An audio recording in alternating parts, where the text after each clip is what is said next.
Voici les ambiances ou les tendances pour le signe des Gémeaux pour ce mois d'octobre. Donc commençons avec la première carte. Cette carte représente ce qui se présente dans le mois des Gémeaux, pour les Gémeaux. La destinée. Oh, c'est une belle carte. La destinée, c'est, entre parenthèses, la solution.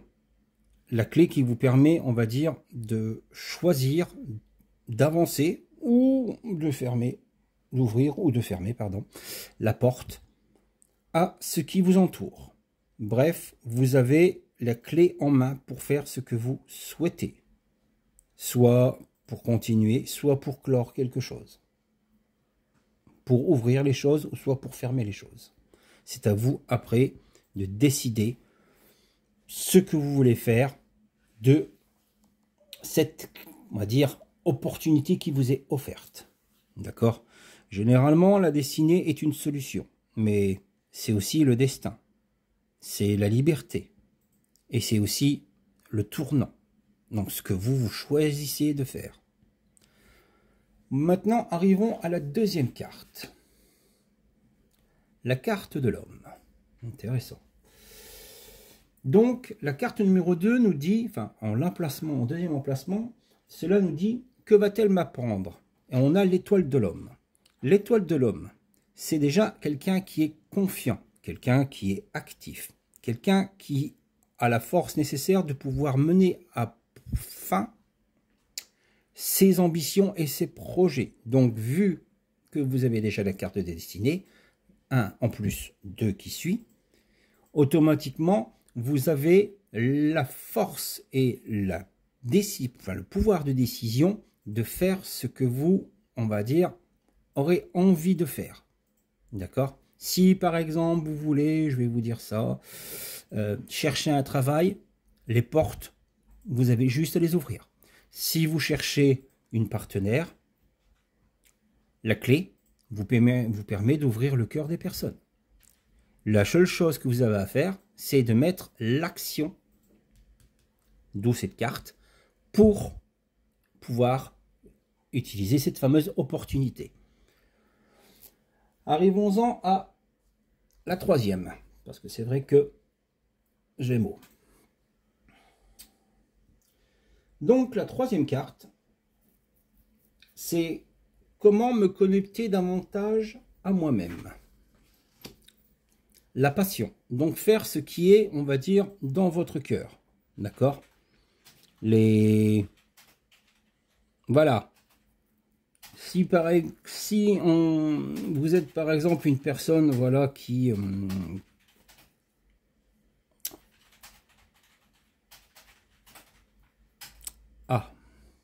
je sais plus le nom.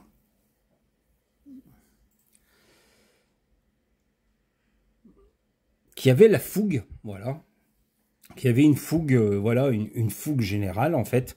Donc, que ce soit au niveau, on va dire, sentimental ou au niveau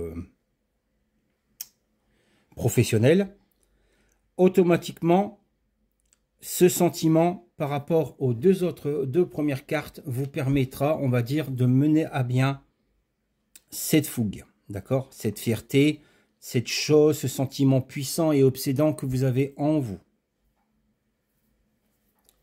Arrivons-en à la carte numéro 4. Comment puis-je me sentir connecté aux autres? La sagesse. La sagesse est une carte jupitérienne qui est quand même une belle carte, parce qu'elle nous parle, on va dire, de raison, de vérité, de modération, de prudence, de cohérence, de discernement et de bon sens. Donc cette carte, ici, la sagesse, nous précise quand même que, voilà, quelle que soit la chose que vous souhaitez faire, vous le ferez toujours en accord avec vous-même, en accord avec vos principes, en accord aussi avec le principe des autres. Donc vous vous mettrez quand même dans une cohérence totale avant de vouloir, on va dire, utiliser cette opportunité en action avec votre sentiment puissant et obsédant. Et la dernière carte, c'est quelle vérité ai-je besoin de dire ce mois-ci? Eh bien, en fait, il faut discuter.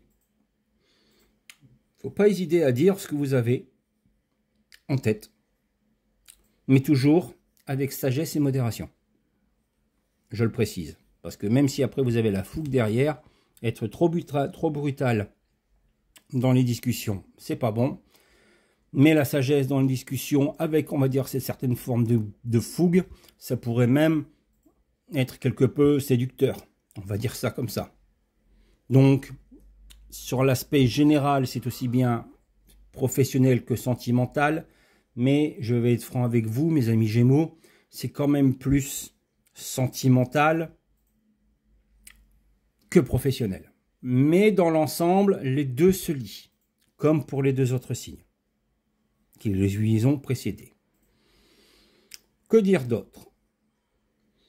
Dans l'ensemble général des cartes, ces cartes ici n'ont pas, comme vous avez pu constater, de planètes dans leurs emblèmes, dans leur emplacement, pardon. Non pas d'emblème dans leur emplacement. Les autres ici, oui. On voit quand même ici que c'est quand même tourné sur une forme, on va dire, à la fois d'action, de pulsion, et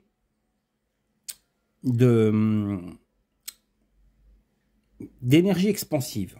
Donc c'est quelque chose en fait qui, je pense,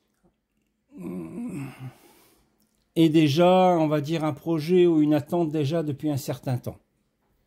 En tout cas, les planètes telles qu'elles sont disposées ici, on voit bien que c'est pas des planètes, genre par exemple la Lune, Neptune, Saturne, pardon, qui sont plutôt des planètes passives.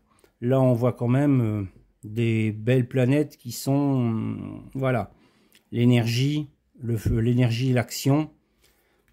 Vénus, tout ce qui est associé à l'amour, le charme, la beauté, l'harmonie, les plaisirs, en général. Et après, on voit ici avec Jupiter, voilà, générosité, autorité, chance, mais aussi énergie expansive. Donc ça nous fait 3 types d'énergie différentes pour que vous, mes amis Gémeaux, avez sûrement un attrait.